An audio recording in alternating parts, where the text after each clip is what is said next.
Católico soy de sacramentos, de vela en mano y procesión. Católico soy del evangelio, la iglesia viva y tradición.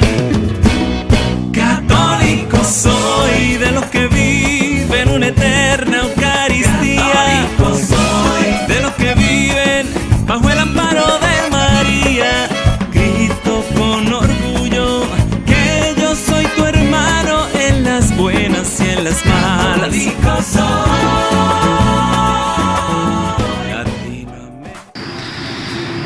Un saludo muy especial a todos los que nos sintonizan a través de este programa María Auxiliadora.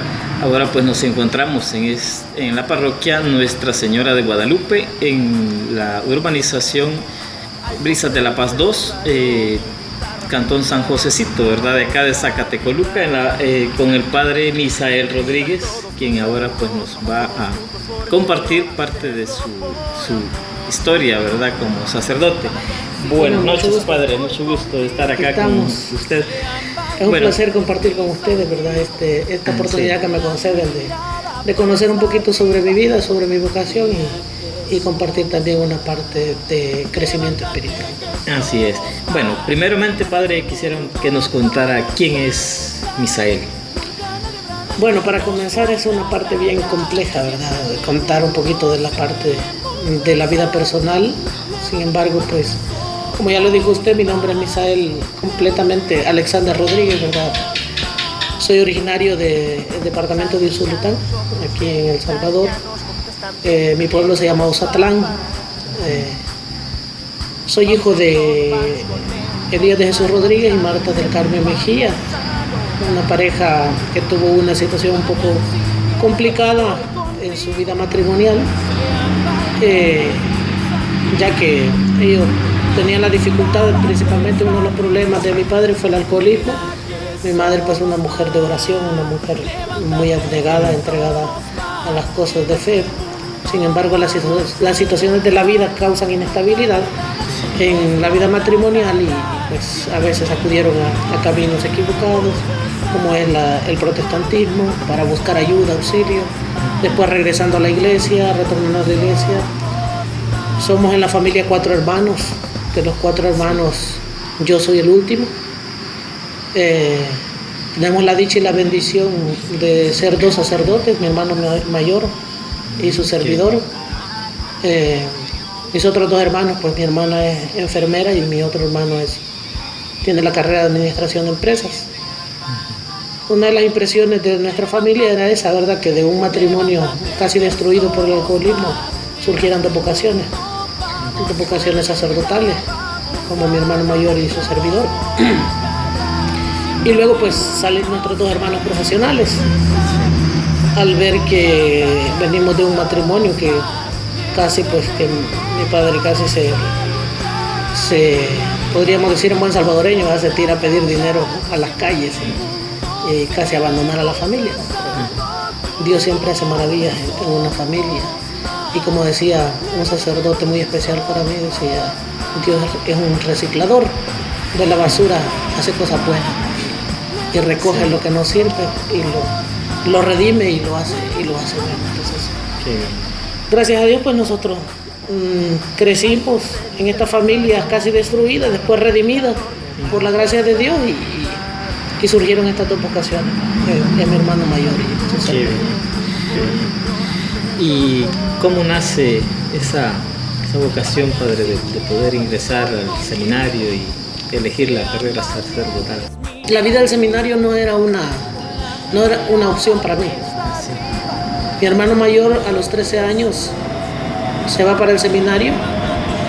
Yo siempre he sido una persona bastante extrovertida, bastante inquieta, bromista. Siempre me ha gustado la música, el baile. Me ha gustado la diversión y mi hermano siempre fue una persona bien pasiva, prácticamente mi hermano era el ejemplo de seriedad y yo era el otro polo opuesto. El mayor y el menor éramos totalmente diferentes. Sí. Mis expectativas no eran para nada el seminario, era tener en un futuro un matrimonio, tener hijos. quizás no tenía expectativas así claras de ser o médico o algo así, quizás por la misma situación de vida que ya les comentaba, pues los sueños muchas veces no llegan, porque antes la familia o los padres le decían a uno bachillerato y eso es todo, y después una carrera universitaria no la vislumbrábamos. Sin embargo, pues en el transcurso de la vida, pues hubieron muchas situaciones que al contarlas, pues nos alargaríamos demasiado, porque ya hubieron problemas. En la juventud uno se mete en problemas siempre, en tendencias de música fuera del orden, en malas influencias entre amigos, en situaciones bien críticas. Entonces, en este sentido, pues quizás la vocación sacerdotal era una de las menos pensadas, ¿verdad? Una de las grandes preguntas para Misael siempre han sido, por parte de los laicos o de las personas que se acercan a uno al escuchar parte de lo que he sido yo, es: ¿y cómo entonces usted entró al seminario? O sea, ¿por qué? Y le pregunta a uno si tuviste novia, si esto y lo otro. Y bueno, al contar un poquito de la vida de uno, pues se dan cuenta que uno anduvo por aquí, anduvo por allá y esto y lo otro. Entonces, la pregunta siempre común es: ¿cómo entonces nace esa vocación? ¿Por qué usted decide entrar al seminario si no era su perspectiva, si no era su deseo? Y ciertamente era así. Y yo siempre digo, Dios llama a veces sin a veces uno entenderlo. Y yo, por ejemplo, a mí lo que me llevó al seminario fueron los problemas. Hay un dicho popular en nuestro país, ¿verdad?, que nosotros a veces somos luz en la casa, oscuridad de la calle. Yo pienso que en mi vida fue al revés, y muchos jóvenes son así también. Somos,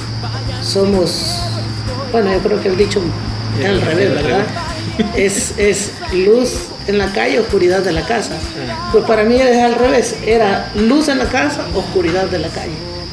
Porque ante mis padres me presentaba como bueno, pero en la calle con mis amigos era de todo. Entonces el dicho era al contrario en mi casa. Entonces, en este sentido, los problemas muchas veces lo llevan a uno a buscar una solución. Y logramos entender que no solamente en mi caso, sino en la sociedad actual, gracias a los problemas las personas buscan a Dios. Muchas veces, si no tienen problemas, no piensan que son capaces de poder vivir por sí mismos, y esas dificultades son las que lo hacen buscar a uno como ser humano, a un ser supremo que le ayude. Entonces, como joven me metí en muchos problemas, aunque mis padres no lo sabían, pues, y mis padres siempre, cuando mi papá encontró la conversión, fue muy cercano a la iglesia con mi mamá, pero los hijos también nos descarriamos. Y esos problemas a uno lo llevan a salir un poquito del cajón, ¿verdad? Entonces esto a veces lo lleva a uno a dificultades grandes que uno ya no haya que hacer. Entonces una de mis alternativas fue buscar a mi hermano, el que ya estaba en el seminario, que me aconsejara. Luego mi hermano, una de las cosas que como joven yo tenía era que no me sentía aceptado. A mí me gustaba mucho el rock, me gustaba vestirme así un poquito negro, pegadito y todo. Hacer algunas cosas, pintarme las uñas de negro y las cosas así. Aunque cuando llegaban de mi papá me las despintaba, porque si no me caía la que no les cuento. Entonces, bueno, luego los problemas me llevan a buscar a mi hermano. Luego mi hermano pues me hace la invitación a la pastoral vocacional. Yo, como un modo de escape, opto por ir para ver si solucionaba la situación. Ya estando en el seminario fue una cosa que me cautivó, me encantó y me quedé. O sea, me quedé y me enamoré a tal grado de que, o sea, ahí aprendí a estudiar, aprendí la disciplina, ahí aprendí tantas cosas que me ayudaron a crecer como persona.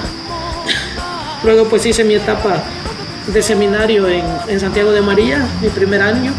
Me recuerdo muy bien que una de las partes que nunca olvido fue cuando mi profesor de Sagrada Escritura, de introducción a la Sagrada Escritura, me dijo: búsqueme tal capítulo, tal versículo. Yo no podía ni abrir la Biblia, la tomé al revés y yo no sabía manejar nada de las cosas sagradas. Entonces Fue una de las cosas que me fueron motivando a ir aprendiendo. Compañeros, después la solidaridad de mis compañeros enseñándome a rezar, a manejar la liturgia de las horas, la Biblia y muchas cosas que yo no sabía para nada.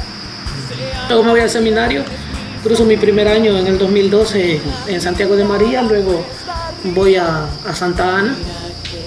Después de Santa Ana pues pasamos a San José de la Montaña, después de 2 años en Santa Ana pasamos a San José de la Montaña en San Salvador. Luego de San José de la Montaña tuve un impasse en mi segundo año de teología, estuve fuera un año, me fui para la universidad a estudiar una licenciatura en inglés. No puedo hablar inglés, y fue una de las cosas bien interesantes porque yo quería estudiar educación y cuando busqué en todas las universidades la carrera que yo quería, que era sociología, todos los cupos estaban cerrados y me tocó que agarrar inglés, que es una de las materias que menos me gustaba. Ingresé a la universidad, mis compañeros miraban en mí y todos me decían que si yo era sacerdote, y sentí que Dios me llamaba a eso, a regresar. Regresé al seminario, entré con una comunidad religiosa de los misioneros de Cristo crucificado, terminé con ellos la formación como diácono, hice mi misión en Honduras, estuve ya 8 meses, una experiencia que nunca olvido, una experiencia durísima, una experiencia fuerte en la vocación, fuerte en la vida. Sí. Esa fue parte prácticamente del llamado de la vocación hasta la vida diaconal. Okay. Y ya como sacerdote, ¿cuál ha sido su...? Sí, ya como sacerdote terminé mi diaconado en la comunidad.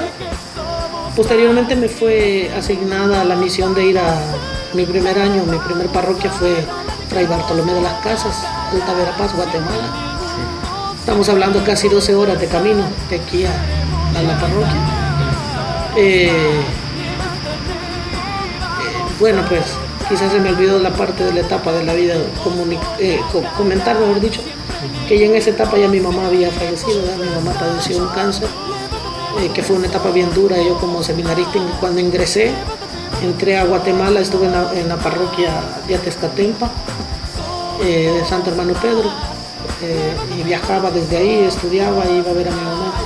Al final mi mamá murió de cáncer y pues ya mi mamá en ese entonces ya no podía estar con nosotros, corporalmente, pero espiritualmente sí. Pero luego pues ya tuve la siguiente experiencia en Guatemala, en Fray Bartolomé. Fue una experiencia bien bonita porque estuve con la comunidad Quechí de Guatemala, con una comunidad indígena, y propiamente esta comunidad indígena me enseñó mucho.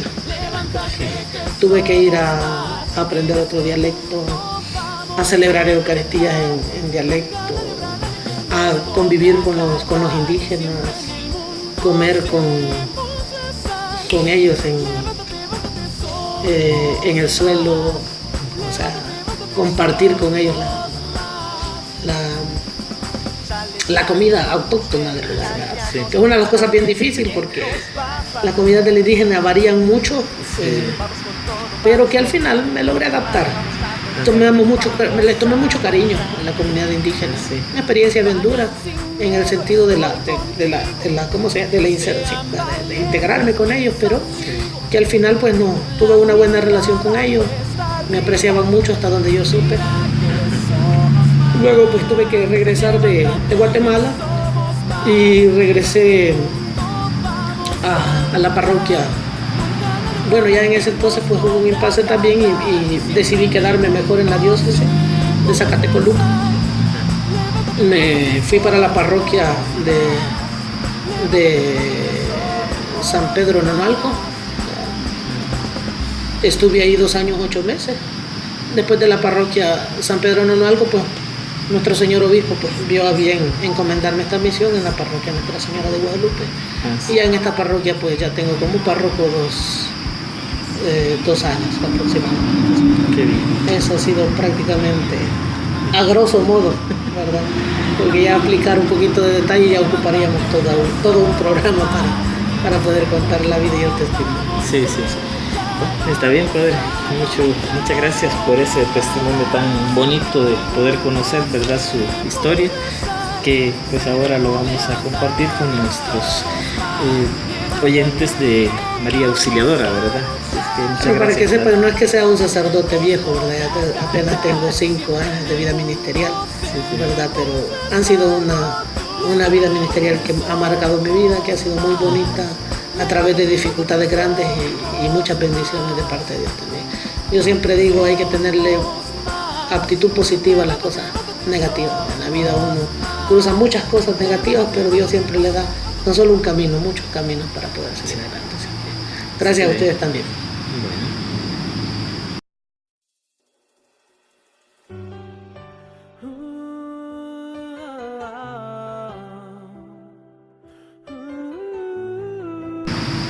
Agradecerles a cada uno de ustedes por permitirme la oportunidad de dirigirme y hablarles un poquito sobre la devoción del Sagrado Corazón, una devoción muy antiquísima en nuestras comunidades latinas, que creo que las devociones han sido una de las que han mantenido la fe dentro de la vida cristiana, principalmente en Latinoamérica. Una de las fuerzas y fortalezas del cristiano ha sido vivir estas devociones. Y quiero comenzar principalmente desarrollando este tema, explicando un poquito el término devoción, porque es importante y es fundamental poder entender la terminología para poder entrar de lleno a poder entender lo que significa entonces el amor a lo que hacemos o a lo que profesamos dentro de nuestra vida cristiana, dentro de la comunidad. Voy a permitir leerles quizás de una manera concreta, no hacerlo de una forma de memoria, pero sí leerles las definiciones y algunos conceptos que nos puedan ayudar a entender lo que nosotros hacemos dentro de esta vida de fe. ¿Qué es la devoción? Proviene de la forma verbal devovere, que significa sacrificio. De ahí pues viene lo que viene a definir la palabra devoto, de algunas personas que sacrifican su tiempo para poder estar al servicio de Dios de una manera plena. Esta palabra devovere, que significa sacrificio, le lleva a entender al hombre de que tiene que sacrificar no solamente parte de sí, sino parte de sus propios placeres para poder encontrarse hacia Dios, y por eso se llama devoción. Esto lo podemos clarificar no solamente con un concepto normal o tradicional, sino que lo podemos ver también de una manera bíblica en el Éxodo 35, 20, 21, donde nos habla y dice que la multitud de los hijos de Israel ofrecían una pronta y devotamente primicias al Señor. Esta acción de entrega de primicias que hacía el pueblo de Israel viene a dar una realidad concreta al término devoción, y por eso dice aquí propiamente que ofrecía una pronta y devotamente las primicias al Señor, porque el pueblo de Israel era muy agradecido con aquel que había sido el todo y el liberador de ellos. Hay que entender una cosa bien importante: cuáles son las causas de la devoción o de este sacrificio que el ser humano hace para poder vivir esto. El Salmo 38 nos va a ayudar a esto, a poder entender cuál es la causa. Nos dice el Salmo 38 en el versículo 4: arderá a fuego en mi meditación, pero el fuego espiritual causa devoción. En otras palabras, el fuego se refiere a la gracia del Espíritu Santo. El Espíritu Santo nosotros sabemos que es la tercera persona de la Santísima Trinidad. Por lo tanto, esa causa intrínseca que nosotros podemos ver dentro del concepto de devoción es originada por Dios mismo. Por eso volvemos a la misma palabra, a la definición de devoción, que es el sacrificio. Lo que motiva y lo que ayuda y origina a poder vivir esta devoción, y lo que lo causa, es Dios mismo, porque el ser humano ama a Dios de tal manera que le permite poderse desprender de aquello que más le duele para poder darlo, y a eso se le llama sacrificio. Un sacrificio no es dar aquello que no duele, un sacrificio es dar lo que realmente duele. ¿Qué causa la devoción entonces? La devoción es causada por Dios. ¿Y qué nos da la devoción? nos da algo bien concreto. Son dos cosas bien particulares lo que la devoción puede dar. Y aquí quizás vamos a caer, para algunos podríamos entender que es una contradicción o no, pero son dos particularidades bien concretas. La vida espiritual puede causar, en cierto modo, alegría, pero también, de un modo secundario, puede causar tristeza. ¿Por qué? Explicamos lo siguiente. Causa alegría porque la vida espiritual para el ser humano es un gozo, es un regocijo. Es lo que le produce al ser humano esa experiencia que no cualquier persona puede tener. Y por eso lo espiritual es lo que puede llevar, como dice Jesucristo, el sacrificio lo lleva al ser humano al gozo más profundo que no puede muchas veces encontrar en las cosas materiales. Lo material muchas veces, más que causar alegría, causa tristeza por no poderlas obtener. ¿Por qué causa tristeza entonces? ¿Por qué puede causar tristeza la devoción? En segundo plano, porque el ser humano no es capaz de poder prácticamente lograr el encuentro con Dios, el desprendimiento, el poder dejar aquello que lo ata y poder seguir a Dios de una manera concreta. Y por eso es en segundo plano, porque una persona que quiere seguir a Dios y que se quiere desprender de algo, pero no es capaz de desprenderse, eso entonces le lleva a poder tener una tristeza.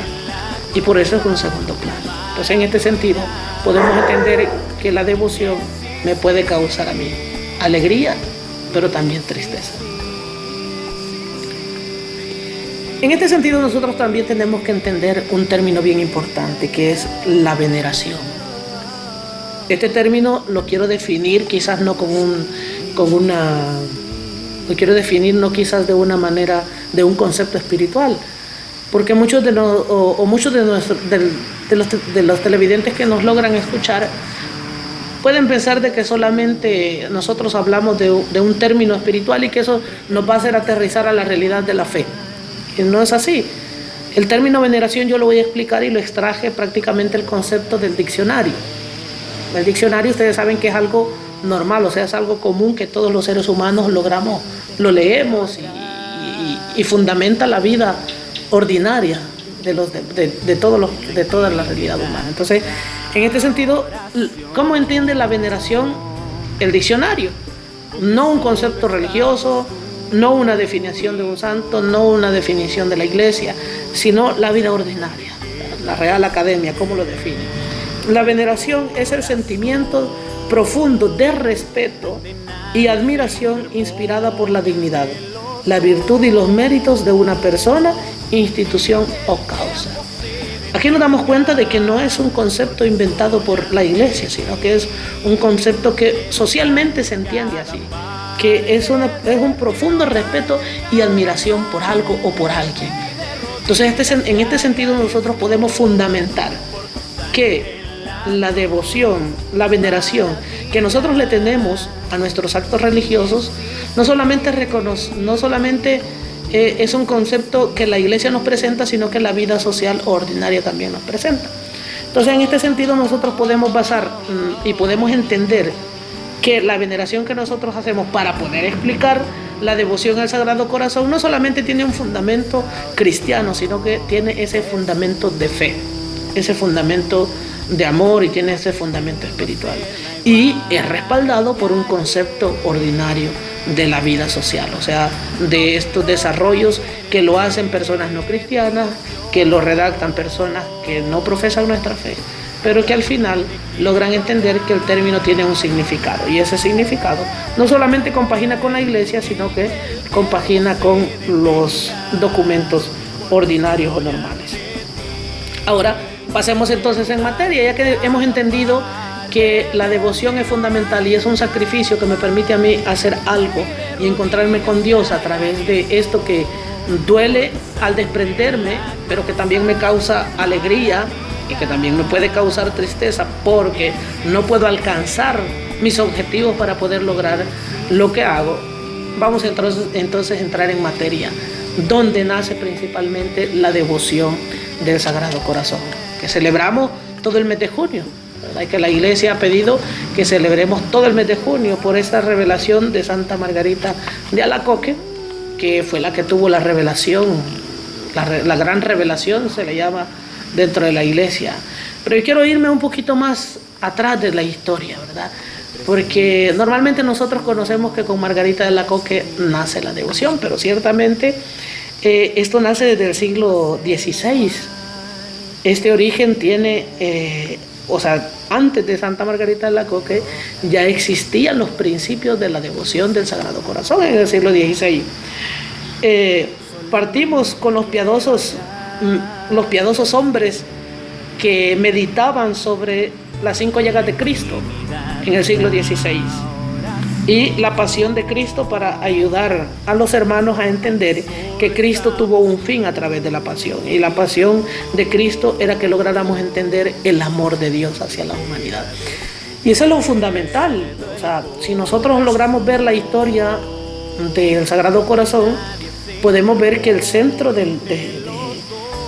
la imagen tiene un corazón brillante, resplandeciente, y eso quiere decir que el centro de la Iglesia es el amor hacia la humanidad. O sea, que esos rayos que nacen para abrazar a la humanidad.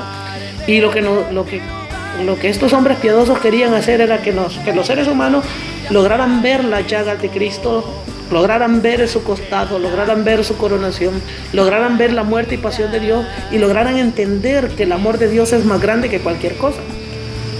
¿Por qué? Porque el ser humano siempre está siendo acechado por el pecado.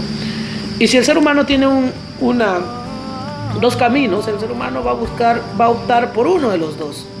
Y normalmente por el que opta es por el camino del pecado. Porque el camino del pecado aparentemente produce felicidad, una eterna felicidad, pero es una felicidad muy, muy espontánea, que al final logra producir más dolor y tristeza que cualquier cosa. Entonces, en ese sentido, estos hombres piadosos llamaban a la humanidad a poder vivir la contemplación de Cristo en sus 5 llagas, en la pasión, y poder entender que el sacrificio de Cristo no fue hecho solamente por venir y demostrarnos a nosotros que Él podía morir y todo esto, no. O sea, el objetivo principal de la pasión de Cristo es demostrarnos el amor a la humanidad, y eso es lo que tenemos que entender nosotros para poder reflexionar, que el sacrificio de Cristo no tiene que quedar en vano. Entonces, sabiendo que nació con estos hombres, hay algo bien interesante, y encontré algo bien bonito, que antes de Margarita de Alacoque, en el año 1670, había un sacerdote francés que había celebrado ya la primera fiesta, a la fiesta del Sagrado Corazón, que es Jean Eudes. En francés, pues, es difícilmente para mí pronunciarlo, ¿verdad? Pero la idea, pues, la tenemos, que este sacerdote francés en 1670, pues, tuvo la primera fiesta, la primera celebración.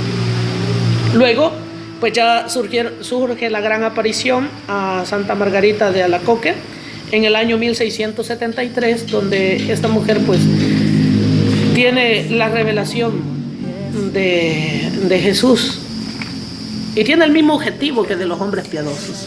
A Margarita de Alacoque, pues, ella tenía este sentido del amor hacia Cristo, y Cristo la amaba a ella, y se le revela no solamente una vez, sino en varias ocasiones, y le pide a Margarita de Alacoque que ayude a la humanidad a encontrarse en el amor hacia Él, porque Cristo ve que la humanidad se está alejando de Él a través de la búsqueda del pecado, y entonces Cristo pide a Margarita que comience a anunciar su amor hacia la humanidad, ¿no? Ese amor que es tan grande para el hombre, y que lastimosamente, pues, el hombre solo lo busca en sus necesidades humanas.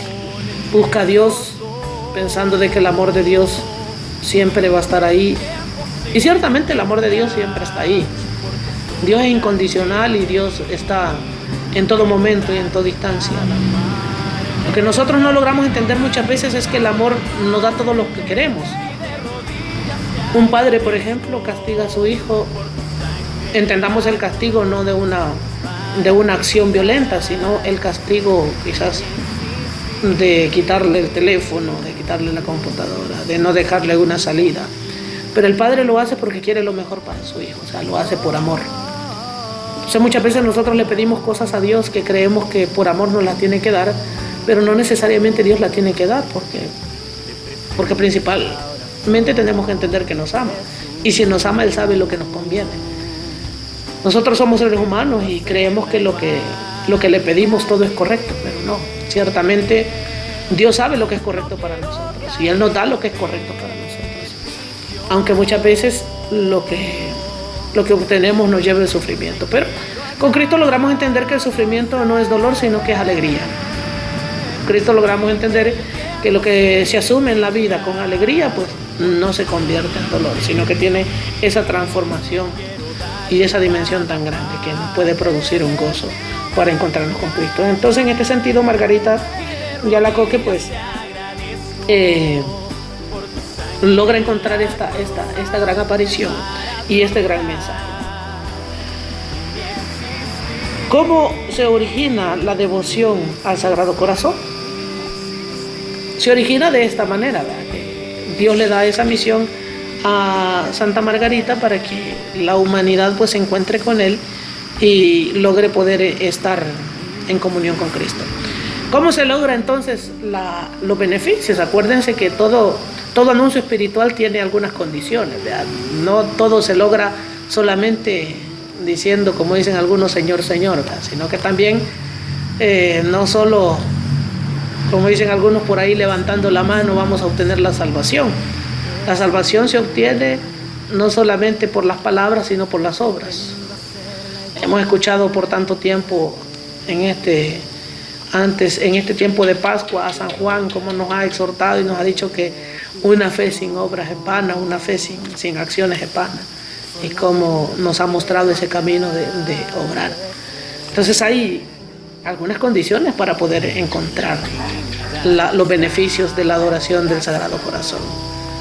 Ya las personas en este tiempo están celebrando pues las noches felices de oración, los rosarios en sus casas, están celebrando con la familia. Pero tenemos las 12 promesas del Sagrado Corazón de Jesús, que las vamos a mencionar para que nosotros las conozcamos y sepamos que para poder vivir la fe, entonces es importante que la llevemos en cuenta en nuestras vidas. Entonces, en este sentido, me voy a permitirle leer cada una de ellas, y estas devociones van acompañadas de una condición bien grande, y nos muestra y nos dice Santa Margarita de Alacoque lo siguiente. Jesús le prometió a Santa Margarita de Alacoque que si una persona comulgaba los primeros viernes del mes durante 9 meses seguidos, le concedería los siguientes beneficios. O sea que es importante que nosotros sepamos, y miren qué fundamental es esto. Toda devoción, toda tradición nos lleva a un punto bien central, que es el encuentro con Jesucristo de Eucaristía, con el sacramento de la fe. Por eso el sacerdote, nosotros los sacerdotes, cuando estamos presidiendo la Eucaristía y celebrando junto con la comunidad, porque la celebración eucarística la hacemos todos, el sacerdote preside la Eucaristía, el sacerdote dice, este es el sacramento de nuestra fe. O sea, es el núcleo de nuestra fe, es el centro. Toda devoción, toda tradición, todo acto litúrgico, todo acto de fe está centrado en un punto fundamental, que es la Eucaristía. Por eso nosotros tenemos que entender una cosa: no puede haber un acto de fe, una devoción, si no me lleva a Jesús Eucaristía. Jesús Eucaristía es la fuente y cumbre de la vida cristiana, dijo Juan Pablo II, y esa fuente y cumbre de la vida cristiana me va a llevar a mí al encuentro con Jesús. ¿Cuáles son esas 12 condiciones entonces? 1. Les daré todas las gracias necesarias a su estado.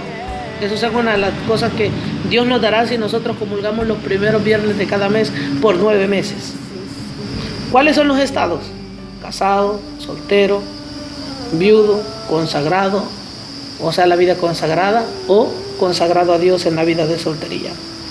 ¿Qué nos dará Dios si vivimos esto? Pondré paz en su familia. 3. Los consolaré en todas las aflicciones. 4. Seré su refugio durante la vida y sobre todo a la hora de la muerte. 5. Bendeciré abundantemente sus empresas. Como 6. fruto, nos dará a los pecadores un camino y encontraremos misericordia.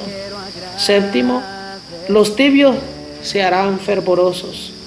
Los fervorosos se elevarán rápidamente a la perfección. 9, bendeciré los lugares donde la imagen de mi corazón sea expuesta y venerada. Como 10, les daré la gracia de mover los corazones más endurecidos. Como 11, las personas que propaguen esta devoción tendrán su nombre escrito en mi corazón y jamás será borrado de él. Y como 12 fruto, la gracia de la penitencia final, es decir, no morirán en desgracia y sin haber recibido los sacramentos. Ciertamente es así, pero para eso, para recibir todos esos dones, para recibir todas esas gracias, ¿qué tenemos que hacer? Que quede claro, tenemos que comulgar todos los primeros viernes de cada mes, por 9 meses. Si nosotros hacemos eso, entonces recibiremos esas gracias por parte de Dios. No quiere decir entonces que yo solo voy a dar las estampitas y ya voy a recibir la gracia de Dios. No, esto requiere un trabajo, esto requiere una acción, esto requiere un esfuerzo. Entonces es importante que nosotros conozcamos que la devoción es fundamental. Para ir concluyendo entonces, es de tener claro lo siguiente. Si nosotros ya entendimos el término de devoción, que viene a decirnos que es un sacrificio, es importante que nosotros nos desprendamos entonces de aquello que no nos permite encontrarnos con Dios. ¿Qué es lo que no nos permite encontrarnos con Dios? Es claro, ya lo dijimos, es el pecado. Ese pecado no me permite hacer sacrificios. ¿Cuál será el mayor sacrificio para el hombre? Desprenderme de aquello que me ata, del pecado. Si yo me desprendo del pecado, entonces me entregaré al servicio a Dios y entonces podré cumplir lo que el Sagrado Corazón quiere. ¿Qué es lo que quiere? Que nos alejemos del pecado y nos encontremos con Él. ¿Cómo? Reconociendo el gran amor que Dios nos da a través de su corazón. Una fe que no solamente vamos a vivir 9 meses, sino que lo tenemos que vivir todos los días de nuestra vida. Dios nos ama, Dios nos abre su corazón, Dios nos está dando ese gran amor profundo a la humanidad. El ser humano se está alejando de Él. La invitación para ti y para mí entonces es que si valoramos esta devoción del Sagrado Corazón, no nos quedemos en un simple ritualismo, no nos quedemos simplemente en una simple tradición, no nos quedemos simplemente en vivir una costumbre. La fe va más allá de una costumbre. Tratemos entonces de vivir lo que Cristo quiere y tratemos de vivir también lo que la historia nos enseña, que es el desprenderse del pecado para acercarse a Dios. Ha sido un placer compartir con ustedes este programa y esta reflexión. Espero que les ayude a ustedes para poder entender un poquito la vida y la historia y la vida de Santa Margarita de Alacoque y ante todo pues que logremos entender la devoción del Sagrado Corazón de Jesús y que nosotros no nos quedemos como esos cristianos pasivos, ¿verdad? Sino que nos quedemos como cristianos activos al servicio de Dios. Tenemos una vida ordinaria, es cierto, porque el que no trabaja no come, pero tenemos que trabajar también para la vida, pero también para la vida eterna, porque es el tesoro más grande que el ser humano tiene. Que Dios les bendiga y que el Sagrado Corazón le fortalezca siempre en toda su vida cristiana. Católico soy de sacramentos, de vela en mano y procesión.